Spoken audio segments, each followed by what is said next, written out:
नमस्कार, आप देख रहे हैं आज तक। मैं हूं आपके साथ नवजोत रंधावा। 2 बजे के इस बुलेटिन में आपका स्वागत है। बात करेंगे सबसे पहले राम मंदिर के नए डिजाइन की, जिसकी एक्सक्लूसिव तस्वीरें आज तक के पास है। बता दें कि नए डिजाइन की तस्वीरों में राम मंदिर और भव्य नजर आ रहा है और नए डिजाइन की तस्वीरों में मंदिर का बेहद ऊंचा शिखर दिखाई दे रहा है। मंदिर के मुख्य आर्किटेक्ट निखिल सोमपुरा ने आज तक से बातचीत की है और मंदिर का डिजाइन दिखाया। लंबाई 360 फीट, चौड़ाई 235 फीट।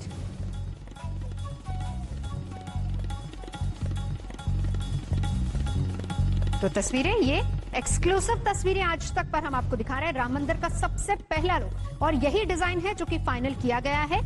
मुख्य आर्किटेक्ट ने आज तक से बातचीत करके बताया है 2 की बजाय अब 3 मंजिला होगा ये पूरा मंदिर और लंबाई होगी 360 फीट, चौड़ाई होगी 265 फीट।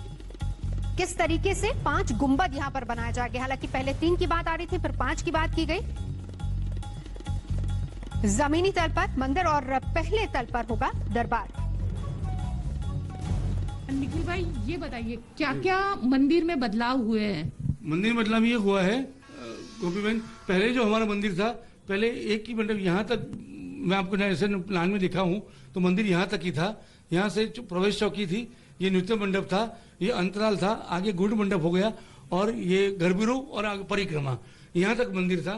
फिर ये सोचे हुए कि भाई कि अभी हाँ, ये नक्शा पहले बनाया गया था 84-85 में। अशोक जी सिंघल, माननीय अशोक जी सिंघल जो विश्व परिषद के अध्यक्ष थे, उनकी निगरानी में तब डिस्कशन हुआ उस टाइम। तो 1985 में यात्रिकों की संख्या उस अयोध्या में इतनी कम भीड़, इतना लोग यात्रा लोग कम आते थे, इतनी भीड़ नहीं होती थी। लेकिन ये 85 से लेकर 2020 तक 30-35 साल निकल गए। इस 35 साल का समय जो निकला उसके अंदर राम के प्रति आस्था खूब बढ़ी। इतना केस चला, लोगों मीडिया में मॉडल बना, लोगों की खूब बात चली, लोगों की आस्था बढ़ गई। तो अब ऐसा लगता है कि अब रोजाना अभी यात्री 1 लाख से ऊपर यात्री आएंगे, तो उनको असुविधा न हो, उनको दर्शन आराम से राम लल्ला के, भगवान राम के दर्शन हो जाए। इसलिए आवश्यकता पड़ी कि तो कुछ मंदिर को विस्तार रूप थोड़ा मंदिर बड़ा किया जाए। ऐसी हमारी मीटिंग में चर्चा हुई। तो इस हिसाब से हमने ये प्लान में देखे तो हमने आगे उत्तर दिशा में एक ये मंडप बढ़ाया, ये जो मैं दिखा रहा हूँ, ये दक्षिण दिशा में भी एक ये मंडप बनाया गया और आगे के पूर्व दिशा में भी एक ये और मंडप बढ़ाया गया।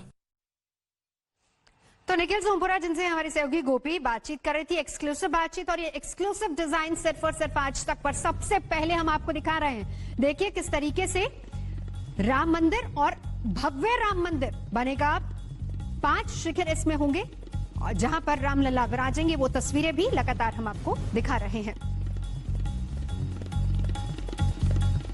जमीनी तल पर होगा मंदिर और पहले तल पर दरबार होगा।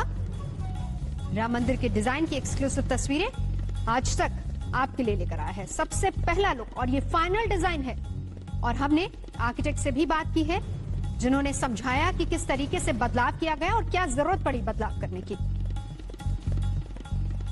एक परिवार जो 1.5 साल तक पुलिस से शिकायत करता रहा, गुंडों से बचाने की गुहार लगाता रहा, लेकिन यूपी की गाजियाबाद पुलिस के कानों तक जूं आवाज नहीं गई और ना ही जूरेंगी। और आखिरकार एक पिता को उसकी 2 बेटियों के सामने ही बेरहमी से मार दिया गया।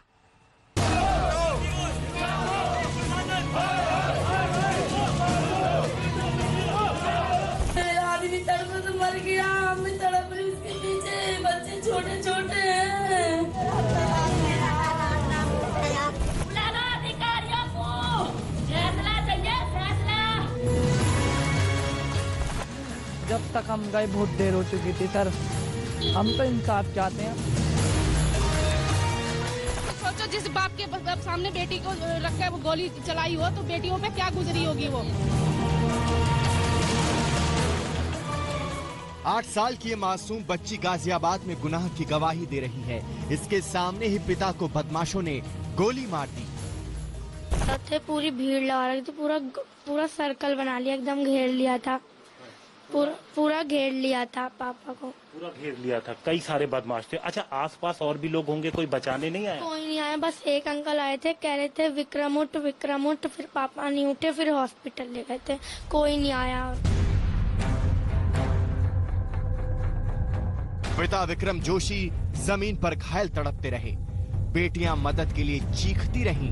विक्रम जोशी को रोककर बेरहमी से पीटा, फिर सिर पर गोली मारी और वारदात को अंजाम देकर बदमाश आराम से फरार हो गए।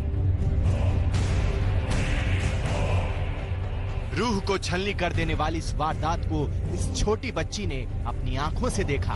अपने पिता को तड़प तड़प कर दम तोड़ते देखा। 5 और 8 साल की इन 2 बेटियों के पिता को रात 10:30 बजे विजयनगर इलाके के प्रताप विहार में गोली मार दी गई। कसूर क्या था ये आप खुद सुन लीजिए। हमारा झगड़ा हुआ था 16 तारीख को, जिसमें हमने उन्हें मारा था। मेरा भाई विक्रम भी था। वो लड़के कमेंट कर रहे थे, गंदी गंदी गाली दे रहे थे। किसको कमेंट कर रहे थे? हमारे बच्चों को कमेंट कर रहे थे। और लड़कियां भी थी? नई लड़की नहीं थी मेरी, लेकिन वो गाली दे रहे थे गंदी गंदी। तो विक्रम जोशी को अपराधियों के खिलाफ आवाज बुलंद करने की कीमत चुकानी पड़ी। 1.5 साल से परिवार पुलिस थाने के चक्कर लगाता रहा। छेड़छाड़ की धमकी देने वालों की गिरफ्तारी की मांग करता रहा। 16 जुलाई को विजयनगर थाने में एक और शिकायत हुई, लेकिन गाजियाबाद पुलिस के आंख कान बंद रहे। से आपके भाई की हत्या हुई, उन्होंने शिकायत भी दी थी पहले? अगर शिकायत भी दी है, 2-3 जगह शिकायत दी थी, उन्होंने मना कर दिया, नहीं आए वो लोग, और ये काम हुआ है बस। अगर शिकायत पर एक्शन होता आपको लगता है तो शायद कुछ नहीं होता, ये इतना बवाल नहीं होता, ये सब कुछ होता ही नहीं। फिर अगर उन्होंने एक्शन ले लिया होता तो शायद वो अंदर होते, तो शायद हमारा काम नहीं होता कुछ ऐसा। उन्होंने एक्शन नहीं लिया तो हम ये सब हमें भुगतना पड़ रहा है। विक्रम जोशी 2 जंग हार गए। अपराधियों से जंग भी हारे और जिंदगी की भी। जब सवाल उठे, किरकिरी हुई, तो पुलिस की नींद टूटी। मुख्य आरोपी समेत 9 आरोपियों को गिरफ्तार किया गया है।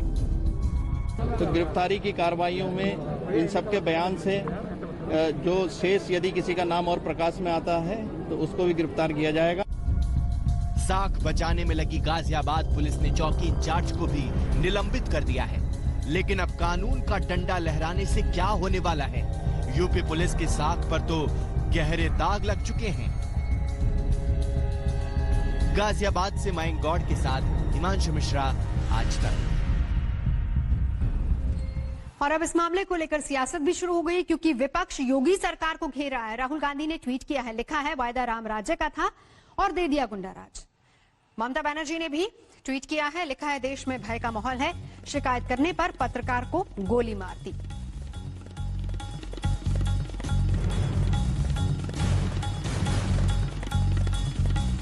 मुझे दुख के साथ कहना पड़ता है कि गाजियाबाद में अपनी भांजी के साथ छेड़छाड़ का विरोध कर रहे हमारे एक पत्रकार साथी विक्रम जोशी की निर्मम हत्या ने पूरे उत्तर प्रदेश में गुंडा राज का चेहरा बेनकाब कर दिया है। जब दिल्ली के राष्ट्रीय राजधानी दिल्ली एनसीआर के साथ उत्तर प्रदेश के गाजियाबाद में ये हालात हैं, तो अंदाजा लगा सकते हैं कि यूपी की आदित्यनाथ सरकार में गुंडा राज और जंगल राज किस प्रकार से सर चढ़कर बोल रहा है। दिवंगत पत्रकार हमारे साथी विक्रम जोशी के परिजनों के साथ तो मैं अपनी संवेदनाएं व्यक्त करता हूं, पर क्या ये नहीं दर्शाता कि उत्तर प्रदेश, जहां से प्रधानमंत्री खुद सांसद हैं और जहां राम राज्य की स्थापना करने का वादा कर आदित्यनाथ सत्ता में आए थे, राम राज्य तो दूर, प्रदेश में व्यापक गुंडा राज भाजपाइयों ने पैदा कर दिया है। ये जो घटना हुई है, ये इस बात को साबित करती है कि शायद इस प्रदेश के कानून व्यवस्था को जंगल राज कहना भी कम होगा, क्योंकि जंगल का भी कुछ कानून होता है, नियम होता है।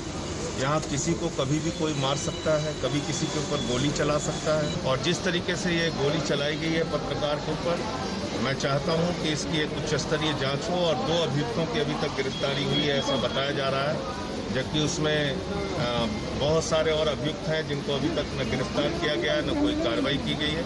तो प्रशासन सख्त से सख्त कार्रवाई करे। प्रदेश अब हत्याओं का, अपराधियों का प्रदेश बन चुका है। किसी समय में किसी को भी गोली मार देते हैं, कोई पुलिस का खौफ नहीं, कोई कानून का खौफ नहीं।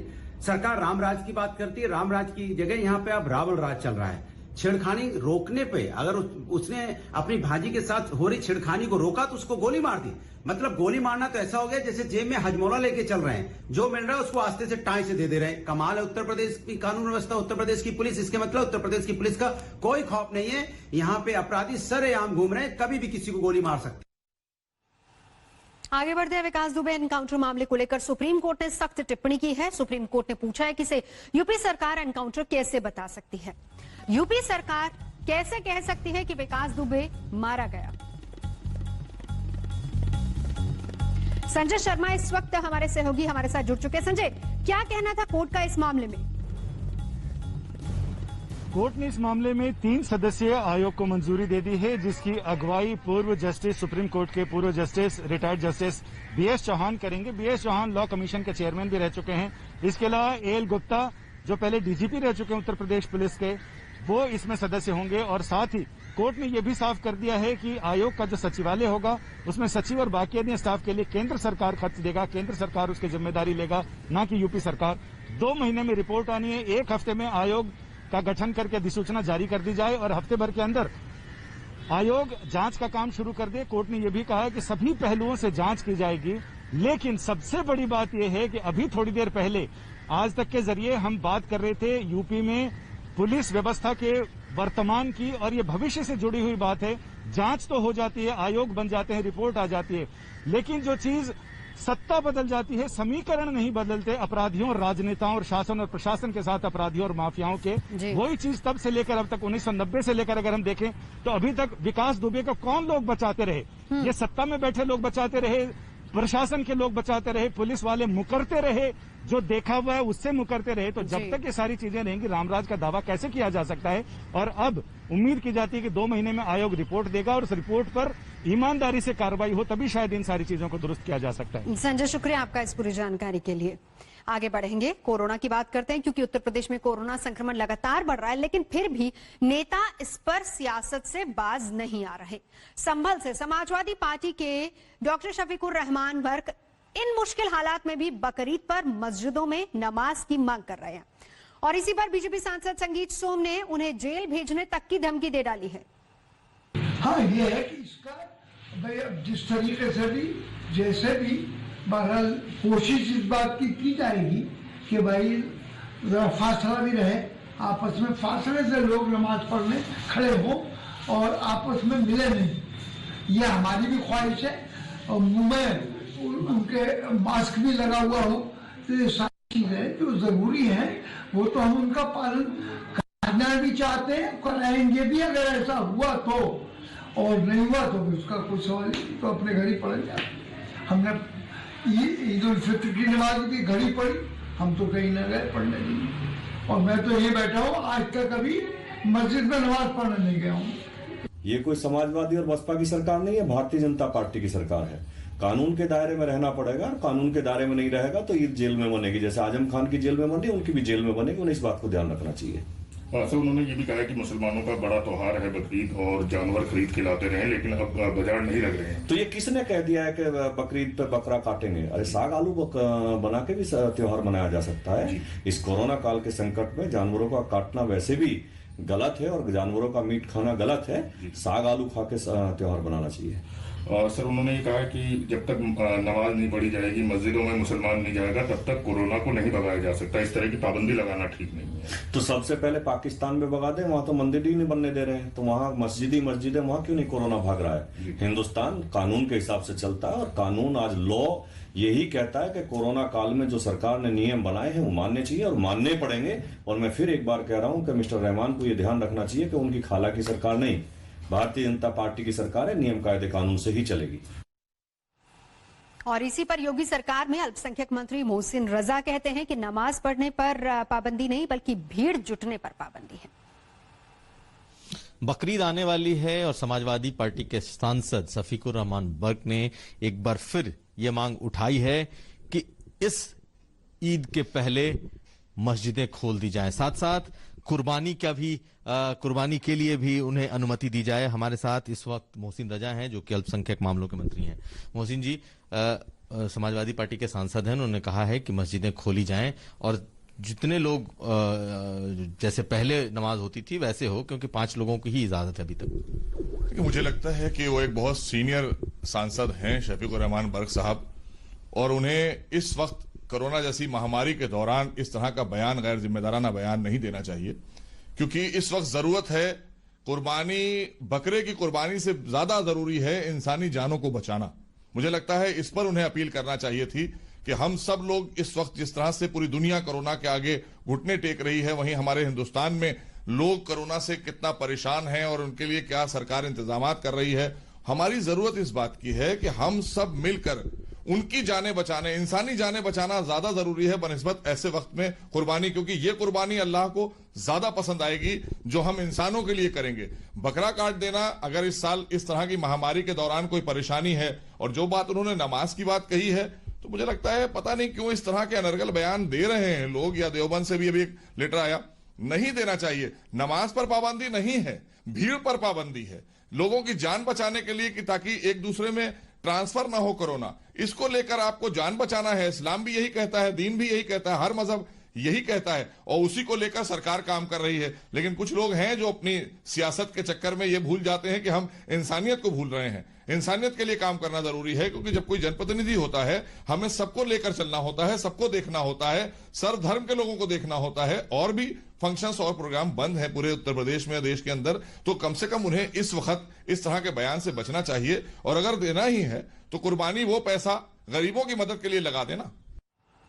आप देख रहे हैं आज तक। अब आपको कोरोना का अपडेट देते हैं, क्योंकि 12 लाख के करीब मामले अब पहुंचने वाले हैं। तस्वीर देखिए, फिलहाल 11,92,915 टोटल केस हैं और मौतों का जो आंकड़ा है वो 28,732 तक पहुंच गया है। इस बीच दिल्ली के स्वास्थ्य मंत्री क्या कह रहे हैं, जरा वो सुनते हैं। मैं फिर से कहना चाहूँगा, सभी लोगों को सतर्क रहने की जरूरत है, और इसके अंदर बेसिक 3 चीज़ें जो बार बार कही जाती हैं। पहला कि मास्क लगा के रहिएगा, सोशल डिस्टेंसिंग का पालन कीजिएगा, और बार बार अपने साबुन से और पानी से हाथ धोते रहिएगा। इसका ध्यान रखने की बहुत ज़्यादा आवश्यकता है। उस सर्वे के कल रिजल्ट आए हैं, जिसको एनसीडीसी और दिल्ली सरकार ने मिलकर किया था। तो लगभग 24% लोग, यानी दिल्ली की टोटल आबादी का 1/4 हिस्सा, उसमें एंटीबॉडीज पाई गई हैं। इसका मतलब कि दिल्ली की 1/4 आबादी के अंदर इन्फेक्शन हो चुका है और वो लोग रिकवर कर चुके हैं।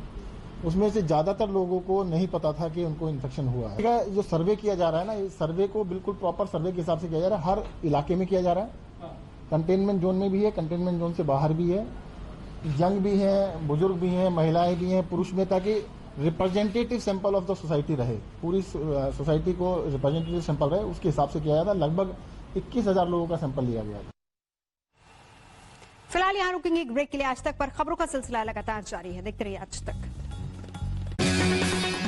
नमस्कार, मैं हूं अंजना ओम कश्यप। हमें उम्मीद है ये वीडियो आपको पसंद आया होगा। लेटेस्ट खबरों के लिए यूं ही देखते रहिए आज तक, और इस वीडियो के पसंद आने पर लाइक, शेयर एंड सब्सक्राइब करना ना भूलें।